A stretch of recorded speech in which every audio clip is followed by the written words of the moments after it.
స్వాగతం. ముందుగా హెడ్లైన్స్ చూద్దాం. ఎక్సైజ్ శాఖపై సీఎం చంద్రబాబు సమీక్ష. కల్తీ మద్యంపై చర్చించే అవకాశం.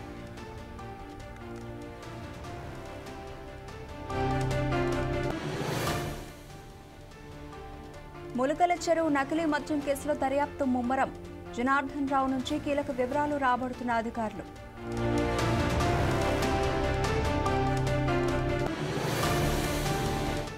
మాజీ మంత్రి పేర్ని నానిపై కేసు నమోదు. ఆర్ఆర్పేట పిఎస్లో వివాదం సృష్టించారని ఫిర్యాదు.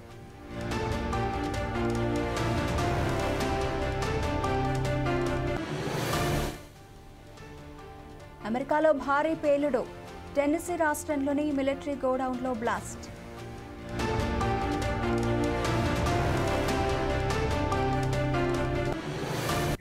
వీటికి డీటెయిల్స్ చూస్తే ఏపీలో గ్రామ పంచాయతీల పాలన స్వరూపాన్ని సమూలంగా మార్చేస్తూ కూటమి ప్రభుత్వం కీలక నిర్ణయం తీసుకుంది. రాష్ట్రంలో ఇప్పటి వరకు అమల్లో ఉన్న క్లస్టర్ విధానానికి స్వస్తి పలుకుతూ 13,351 గ్రామ పంచాయతీలను స్వతంత్ర యూనిట్లుగా మార్చే ప్రతిపాదనకు రాష్ట్ర మంత్రిమండలి ఆమోద ముద్ర వేసింది. పంచాయతీరాజ్ శాఖలో చేపట్టిన 2వ విడత సంస్కరణల్లో భాగంగా ఈ నిర్ణయం తీసుకున్నారు. దీంతో ఇప్పటి వరకు 7,244 క్లస్టర్ల పరిధిలో ఉన్న పంచాయతీలు ఇకపై తమంతట తామే స్వతంత్రంగా పనిచేయనున్నాయి.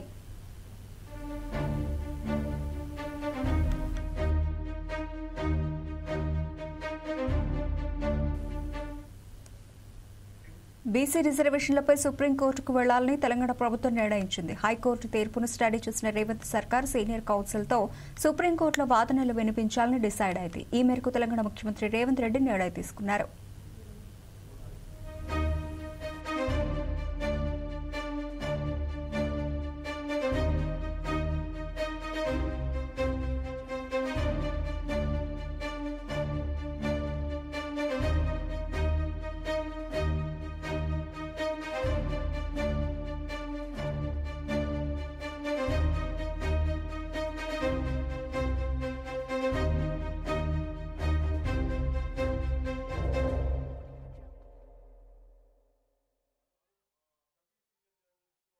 ప్రేమ పేరుతో మోసం చేసి ఆపై గర్భవతి అయిన తర్వాత మొహం చాటేసిన సంఘటన జగ్గైపేటలో చోటు చేసుకుంది.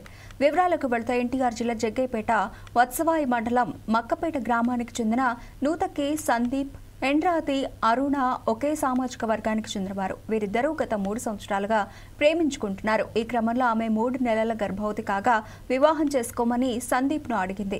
ఆమెకు అబార్షన్ చేయించి 18 నెలలు ఆగిన తర్వాత పెళ్లి చేసుకుంటానని ఆ సామాజిక వర్గ పెద్దల సమక్షంలో మాట ఇచ్చాడు. ఆ సమయం ముగిసిన తర్వాత సందీప్ను అడగ్గా నేను చేసుకోను అని చెప్పాడు. ఈ నేపథ్యంలో అరుణ వత్సవాయి పోలీస్ స్టేషన్కు వెళ్లి ఫిర్యాదు చేయగా ఎస్ఐ అందుబాటులో లేరని సిబ్బంది తెలిపారు. వెంటనే ఆమె మక్కపేట సెంటర్లో 3 గంటల పాటు రోడ్డుపై బైఠాయించి ధర్నా చేసింది. పోలీసులు అక్కడికి చేరుకుని ఆమెను తీసుకెళ్లి దీనిపై పూర్తి దర్యాప్తు చేస్తున్నారు.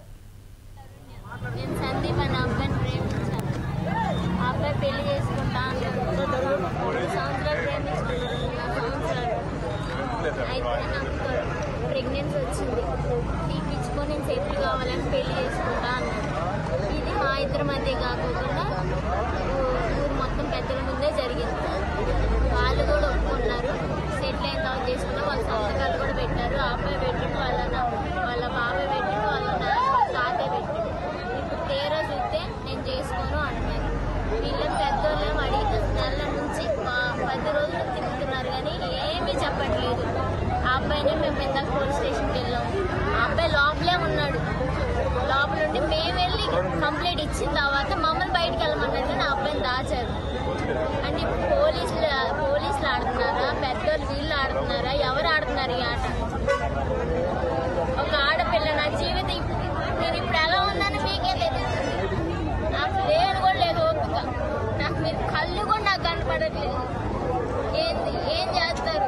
ఎంతమంది అమ్మాయిల జీవితాన్ని అడిగారా? ఈ సంవత్సరంన్నర అబ్బాయి ఏం చేసిండు అడిగారా? ఏ ఆడదంతా తిరిగింది అడిగారా? పెళ్ళైన అమ్మాయిలతో ఉంచుకుంటున్నాడు, వయసుకు వచ్చిన పిల్లగాళ్ళు ఉంచుకుంటున్నాడు. అవి ఏం అడగట్లేదు. ఆడపిల్ల ఏం అసలు ఫ్లాట్గా అడగాల?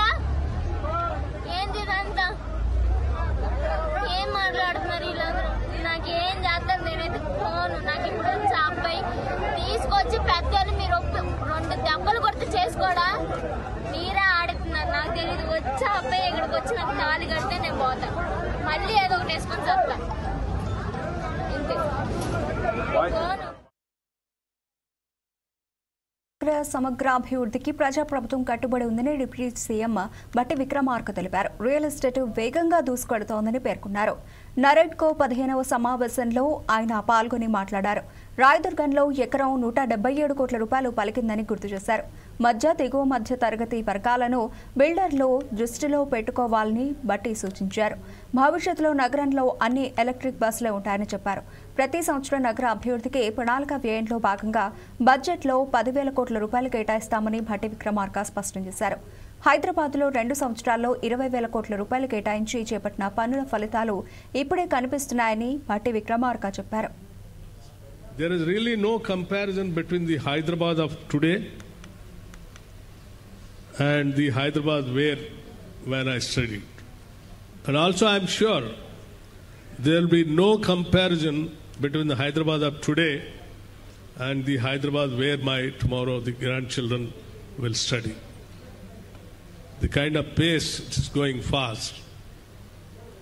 This is what we in the Telangana government are determined to preserve and strengthen growth and grace. You know, the present government,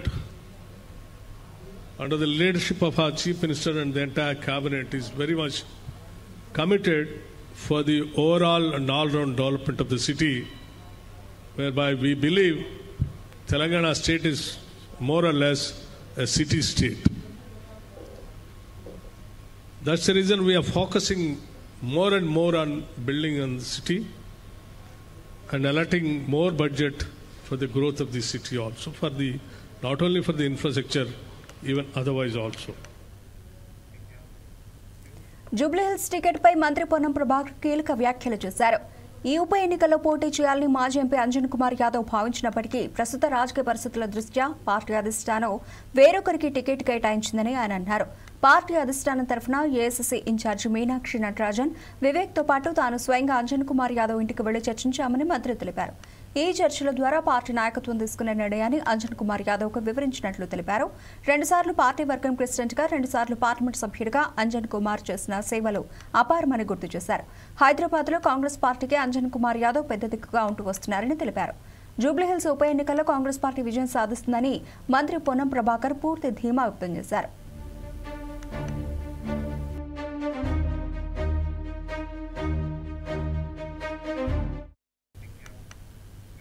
Congress ప్రభుత్వం బీసీ రిజర్వేషన్ల విషయంలో గందరగోళం సృష్టించిందని బీజేపీ ఎంపీ ఈటెల రాజేందర్ తీవ్ర స్థాయిలో ధ్వజమెత్తారు. హుజరాబాద్లో ఆయన మీడియా సమావేశంలో మాట్లాడారు. 42% బీసీ రిజర్వేషన్ల అంశంపై ముఖ్యమంత్రి ప్రజలను మోసం చేశారని, వంచారని ఆయన మండిపడ్డారు. ఈ అంశంపై కాంగ్రెస్ ప్రభుత్వం తక్షణమే ప్రజలకు క్షమాపణ చెప్పి వెంటనే ఎన్నికలు నిర్వహించాలని ఆయన డిమాండ్ చేశారు. 42% బీసీ రిజర్వేషన్ల విషయంలో సీఎం గందరగోళం సృష్టించారని ఆగ్రహం వ్యక్తం చేశారు. బీసీలకు బీజేపీ అండగా ఉంటుందని ఈటెల రాజేందర్ భరోసా ఇచ్చారు. కాంగ్రెస్ ప్రభుత్వ పాలన అబద్దాల పునాది, గోల్మాలని అభివర్ణించారు. ఒక ఉద్యమగాడానికి ఫస్ట్ వస్తుంది. తెలంగాణ నికార్సైన ఉద్యమ బిడ్డ. ఇంకెవరు రావిడంటే ఎక్కడ అన్యాయం ఉన్నా కొట్టాడే బిడ్డ గది వస్తుంది. గుర్తుపడదు చరిత్ర. మళ్ళీ బొందల పడ్డనాడు పోతుంది కావచ్చు, కానీ ఉంటుంది. తెలంగాణ చరిత్ర రాసినాడు మాది ఒక 5 పేజీల పుట మాది ఉంటుంది పక్క. ఎప్పుడు కూడా ఉద్యమాల చరిత్రను చెరిపేస్తే జరగదు. అది ఉద్యమ నాయకుల చరిత్రను కూడా మలయం చేసే ప్రయత్నం చేస్తే పోదు. అది ప్రజలకు ఎక్కడ ఎవరు సమ్మెలు చేసినా, ఎక్కడ ఎవరు ధర్మయుద్ధం చేసినా, ఎక్కడ ఎవరు వాళ్ళ సమస్యల పరిష్కారం కోసం పోరాటం చేసినా మేము ఎల్లవేళలా మీకు అండగా ఉంటామని మాత్రం హామీ ఇస్తున్నాం. మేము వాళ్ళకు భయపడటం, వీళ్ళకు భయపడటం ఏమి మాకు పదవుల కంటే కూడా ప్రజలు ముఖ్యం, ప్రజల సమస్యలు ముఖ్యం. వాళ్ళు ఆపదలో ఉన్నప్పుడు అండగా ఉండడం ముఖ్యంగా భావించారు. ముఖ్యమంత్రి రేవంత్ రెడ్డి నిజామాబాద్ రూరల్ ఎమ్మెల్యే రేకులపల్లి భూపతి రెడ్డిని పరామర్శించారు. మోర్గాన్లో భూపతి రెడ్డి తల్లి దివంగత లక్ష్మీ నరసమ్మ స్మారక కార్యక్రమంలో సీఎం పాల్గొని నివాళులర్పించారు. హైదరాబాద్లోని బేగంపేట విమానాశ్రయం నుంచి హెలికాప్టర్లో నిజామాబాద్కు చేరుకున్న రేవంత్ భూపతి రెడ్డి కుటుంబాన్ని ఓదార్చారు. అనంతరం తిరిగి హైదరాబాద్ చేరుకున్నారు. ఈ కార్యక్రమానికి సీఎం రేవంత్తో పాటు టీపీసీసీ చీఫ్ మహేష్ కుమార్ గౌడ్, ప్రభుత్వ సలహాదారులు షబ్బీర్ అలీ, వేం నరేందర్ రెడ్డి, బోధన్ ఎమ్మెల్యే సుదర్శన్ రెడ్డి హాజరయ్యారు. సీఎం రాకతో నిజామాబాద్ జిల్లాలో భద్రత కట్టుదిట్టం చేసింది అధికార యంత్రాంగం.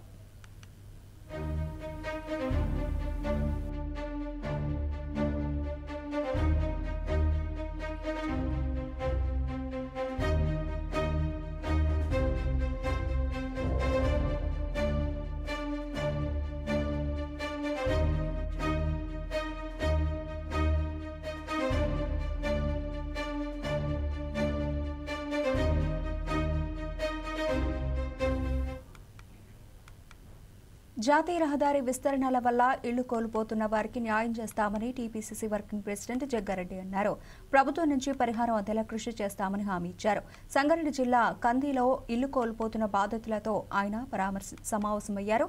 ఈ అంశం రాష్ట్ర ప్రభుత్వం పరిధిలో లేదని, ఉంటే సీఎంతో మాట్లాడేవాడినని తెలిపారు. కంది గ్రామస్తులకు నష్టపరిహారం విషయంలో న్యాయం చేయాలని జగ్గారెడ్డి కోరారు.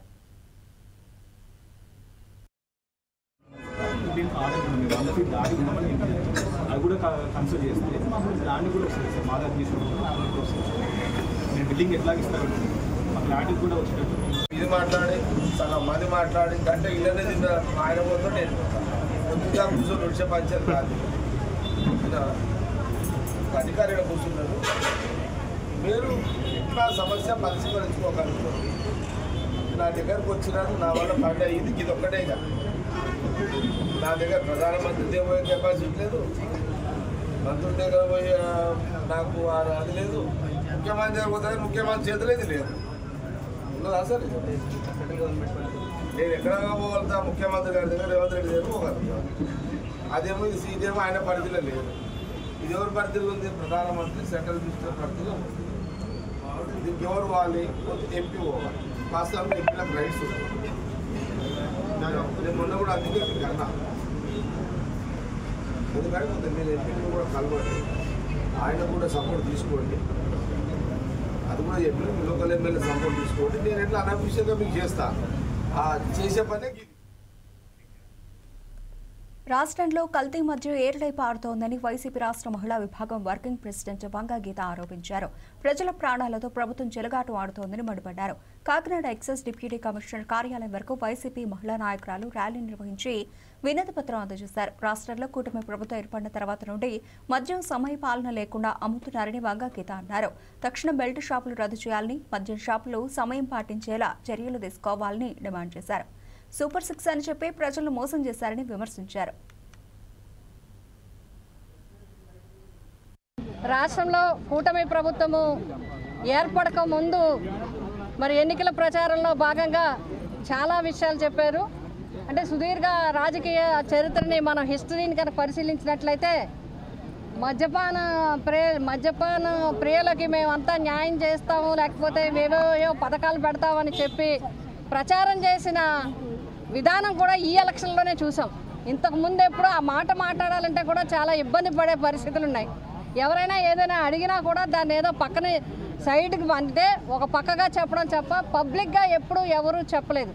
కానీ ఈ కూటమి పార్టీలు 3 కూడా దీన్నే ఒక పెద్ద ప్రచారం చేసి జగన్ గారి హయాంలో జరిగిన విధానాన్ని అభూత కల్పన చేసి చాలా తప్పుడు సమాచారాన్ని ప్రజలకి అందజేయడం జరిగింది. పోనీ వచ్చాక మీరేదైనా బాగా చేస్తున్నారా అంటే మీరు టైమింగ్స్ ఒకటి లేవు. ఎక్కడైనా టైమింగ్ ఉందా? ఎవరినైనా అడగండి. ఏటీఎంల లాగా అంటే ఏటీఎంలో ఏదైనా కమ్యూనికేషన్ ఇబ్బంది ఉంటే పనిచేయడం మానేస్తాయేమో కానీ మద్యం షాపులు మాత్రం ఎక్కడా కూడా 24 hours ఉండే విధంగా ఎక్కడ పడితే అక్కడ విచ్చలవిడిగా పేదవాళ్ళకి, కష్టపడేవాడికి, చిన్నపిల్లలకి అందరికీ కూడా విపరీతంగా మద్యం అందుబాటులో ఉండే విధంగా ఈనాడు విధానం జరుగుతూ ఉంది. రాష్ట్రాన్ని సర్వనాశనం చేసిన మాజీ ముఖ్యమంత్రి వైఎస్ జగన్మోహన్ రెడ్డి ప్రతిపక్షంలో ఉన్నప్పటికీ అదే తీరు కొనసాగిస్తున్నారని అనకాపల్లి పార్లమెంట్ సభ్యులు డాక్టర్ సీఎం రమేష్ తీవ్రంగా విమర్శించారు. అనకాపల్లి ఎంపీ క్యాంపు కార్యాలయంలో ఏర్పాటు చేసిన మీడియా సమావేశంలో మాట్లాడారు. మెడికల్ కాలేజీల పీపీపీ విధానంపై జగన్ లేనిపోని రాద్ధాంతం చేస్తున్నారని తెలిపారు. గుజరాత్, ఉత్తరప్రదేశ్ వంటి రాష్ట్రాల్లో పీపీపీ విధానం సాఫీగా నడుస్తోందన్నారు. జగన్ మాట్లాడితే మంచిదని అన్నారు. జగన్ హయాంలోనే ఈ కాలేజీల టెండర్ల పేరుతో అవినీతికి పాల్పడ్డారని ఆరోపించారు. వైద్య విద్యార్థులకు న్యాయం జరిగేలా పీపీపీ విధానంలో మెడికల్ కాలేజీల నిర్మాణం చేపట్టాలని ప్రభుత్వం సంకల్పించిందని చెప్పారు. చంద్రబాబు రాష్ట్ర అభివృద్ధికి కృషి చేస్తూ ఉంటే జగన్ అవగాహన లేకుండా మాట్లాడుతున్నారని మండిపడ్డారు. జగన్ కు అసెంబ్లీకి వచ్చి ప్రజల సమస్యలపై మాట్లాడే ధైర్యం కూడా లేదని విమర్శించారు. డబుల్ ఇంజిన్ సర్కార్తో ఆంధ్రప్రదేశ్ అభివృద్ధి పదంలో పయనిస్తోందన్నారు. డెవలప్మెంట్ కాకుండా ఒక పక్క ఇండస్ట్రీస్ వస్తుంటే ఇండస్ట్రీస్ వాళ్ళకందరికీ కూడా వీళ్ళు దొంగ మెయిల్స్ పంపిస్తున్నారు. ఏమని మెయిల్స్ పంపిస్తున్నారు? మళ్ళీ జగన్మోహన్ రెడ్డి వస్తే మీ భరతం పడతారు, కాబట్టి ఆంధ్రప్రదేశ్లో మీరు పెట్టుబడులు పెట్టాలంటే ఆలోచన చేసుకోండి. ఇంకొక పక్క ప్రభుత్వం ఏదైనా డెవలప్మెంట్కు బ్యాంకుల ద్వారా కానీ ఏదైనా గవర్నమెంట్ ఆఫ్ ఇండియా కానీ లేక వరల్డ్ బ్యాంక్ ఫండింగ్ కానీ అడ్కో ఫండింగ్ కానీ జైకా ఫండింగ్ కానీ తెచ్చుకోవాలంటే వారికి బెదిరింపు మెయిల్స్ పంపిస్తున్నారు. అంటే ఈ రాష్ట్రాన్ని 5 సంవత్సరాలు ముఖ్యమంత్రిగా ఉండి ఏ విధంగా సర్వనాశనం చేశాడో ఇప్పుడు ప్రతిపక్ష నాయకుడిగా ఈ రాష్ట్రాన్ని ఏ విధంగా డెవలప్ కాకుండా చేయాలి, ఒక అల్లకల్లోలం సృష్టించాలి, రాష్ట్రంలో ఎక్కడా పెట్టుబడులు రాకూడదు, ఏ విధమైన డెవలప్మెంట్ జరగకూడదు అనే ఉద్దేశంతో ఈయన ఎల్బీనగర్ నియోజకవర్గంలోని మన్సూరాబాద్కు చెందిన ప్రముఖ బీసీ నాయకుడు రామ్కోటి తెలంగాణ జాగృతిలో చేరారు. బంజారాహిల్స్లోని జాగృతి కార్యాలయంలో అధ్యక్షురాలు కల్వకుంట్ల కవిత సమక్షంలో చేరారు. రామ్కోటితో పాటు 350 మందికి పైగా కార్యకర్తలకు కండువాలు కప్పి జాగృతిలోకి ఆహ్వానించారు. ఈ సందర్భంగా జాగృతిలో చేరడం అంటే బతుకమ్మ ఆడినట్లు ఉంటుంది, అదేవిధంగా పిడికిలెత్తి పోరాటం చేయాల్సి కూడా ఉంటుందని కవిత అన్నారు. కాంగ్రెస్ ప్రభుత్వం ఆడబిడ్డలకు 2,500 రూపాయలు ఇస్తామంటూ మోసం చేసినందుకు మనం కొట్లాడాలని పిలుపునిచ్చారు.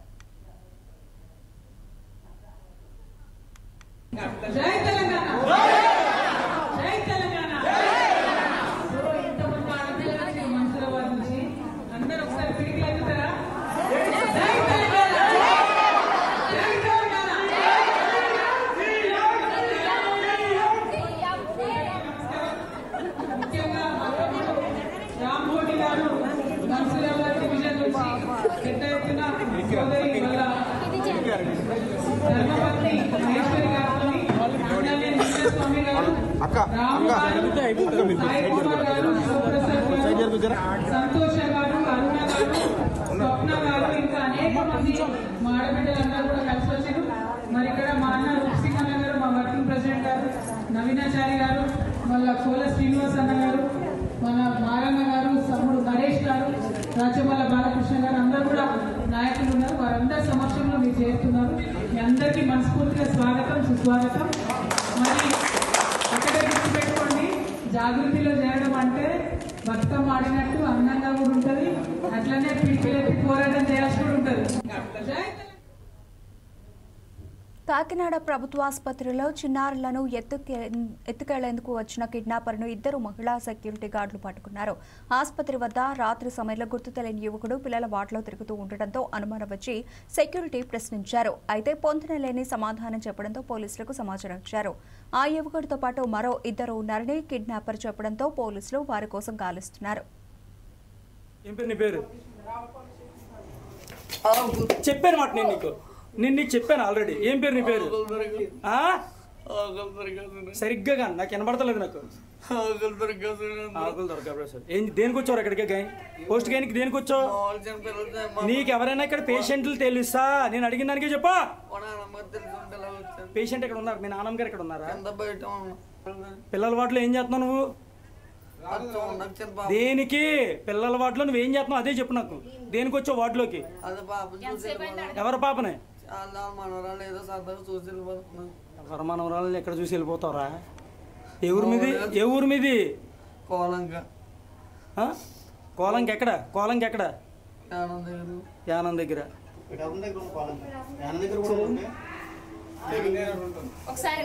ఉంటుందా? గది చేశాడండి సార్. కర్నూలు జిల్లా గోనగండ్ల మండలంలోని గాజుల దిన్నెలో దాడి జరిగింది. ఉపాధ్యాయుడిపై విద్యార్థి తండ్రి దాడి చేశాడు. గాజుల దిన్నెలోని ప్రాథమిక పాఠశాలలో బసవరాజు ఉపాధ్యాయుడిగా పనిచేస్తున్నారు. పాఠశాలలో 4వ తరగతి చదువుతున్న విద్యార్థి హర్షవర్ధన్ను బడికి పంపాలని ఇటీవల బాలుడి తండ్రి రంగస్వామికి ఆయన సూచించారు. తన కుమారుణ్ణి బడికి పంపిస్తావా అంటూ రంగస్వామి దారిలో కాపు కాసి బైక్పై వస్తున్న ఉపాధ్యాయుడు బసవరాజుపై కర్రతో దాడి చేశాడు. దీంతో ఉపాధ్యాయుడు తల, ముక్కు, చేతులకు గాయాలయ్యాయి. వెంటనే ఆయనను ఆసుపత్రికి తరలించి చికిత్స అందించారు. ఈ ఘటనపై మండల విద్యాశాఖ అధికారులు, వివిధ ఉపాధ్యాయ సంఘాల నాయకులు స్థానిక పోలీస్ స్టేషన్లో ఫిర్యాదు చేశారు. నా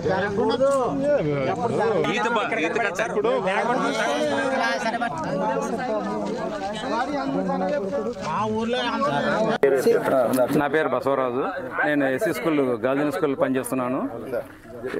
ఈరోజు ఉదయం 9 గంటలకు పాఠశాలకు వచ్చినప్పుడు ఊర్లో వాళ్ళ సహకారంతో మోటార్ సైకిల్ మీద వచ్చి దిగుతూ ఉన్నప్పుడు పాఠశాల ముందర మీసాల రంగస్వామి అనే వ్యక్తి వచ్చి నా మీద అనవసరంగా దాడి చేశాడు. వాళ్ళ అబ్బాయి 4వ తరగతి చదువుతున్నాడు, హర్షవర్ధన్ అని. అతను మనసులో పెట్టుకుని నా మీద దాడి చేసి నన్ను గాయపరిచినాడు. నాకు ముక్కు మీద, తల మీద దెబ్బలు తగిలినాయి. ఇక్కడ చేతికి కూడా దెబ్బలు తగిలినాయి. మేడ్చల్ మల్కాజ్గిరి పరిధిలోని సూరారం, దుండిగల్, ఆల్వాల్లో దొంగతనాలు చేస్తున్న ముగ్గురిని పోలీసులు అరెస్టు చేశారు. చైన్ స్నాచింగ్ చేస్తున్న ముగ్గురు దొంగలను అదుపులోకి తీసుకున్నారు. నిందితుల వద్ద బంగారం, బైక్ స్వాధీనం చేసుకున్నారు. ఈ 3 కేసులను సీసీ కెమెరాల ఆధారంగా ఛేదించినట్లు డీసీపీ తెలిపారు. నిందితులని రిమాండ్కు తరలించినట్లు తెలిపారు.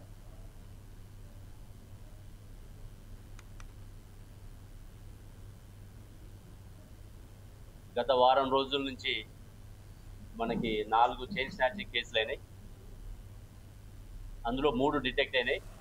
ఇంకొకటి అది కూడా మనం పర్సన్స్ ఐడెంటిఫై చేసినాము. 1-2 డేస్లో దాన్ని కూడా డిటెక్ట్ చేయడం జరుగుతుంది. మనకి ఫస్ట్ సూరారం పోలీస్ స్టేషన్ పరిధిలో 3వ తారీఖు ఒక అరోరా ఫార్మా కంపెనీ దగ్గర ఒక అఫెన్స్ జరిగింది. అందులో విక్టిమ్ లేడీ నర్సాగౌని ఇందిరా, ఈమెది మెదక్ డిస్టిక్ నర్సాపూర్ మండలం మద్దూరు విలేజ్. ఆమె వేరే ఒక బంధువుల ఇంటికి అని వస్తుంటే మస్కూరి అరుణ్ కుమార్, ఇతను సంగారెడ్డి జిల్లా అన్నారం విలేజ్ గుమ్మడిదల మండలం. ఇతను ఆమె సింగిల్ లేడీ అని చెప్పేసి ఆమెని కాపు కాసి ఆమె మెడలో ఉన్నటువంటి సుమారుగా 3.5 తులాల బంగారాన్ని తీసుకోవడం జరిగింది, పుస్తకతాడు. తర్వాత మన వాళ్ళు ఎస్ఓటి, సిసిఎస్, లోకల్ పోలీసు యాక్టివ్గా పనిచేసి ఆ రోజు నుంచి కూడా సీసీ కెమెరాలు ట్రాక్ చేసుకోవడము, టెక్నికల్ ఎవిడెన్స్ కలెక్ట్ చేయడంతో మనకి నిన్న సాయంత్రం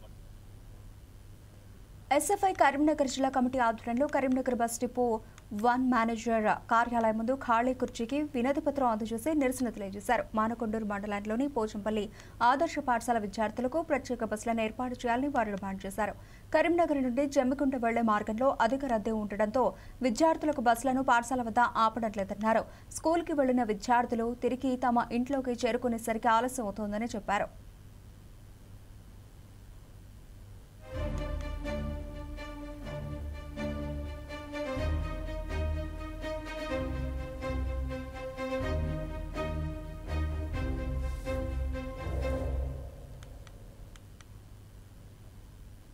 యాదాద్రి భువనగిరి జిల్లాలో విషాదం చోటు చేసుకుంది. కుటుంబ కలహాల విషయమై తల్లితో గొడవపడిన వీడియో సోషల్ మీడియాలో వైరల్ కావడంతో మనస్తాపానికి గురై ఓ వ్యక్తి ఆత్మహత్య చేసుకున్నాడు.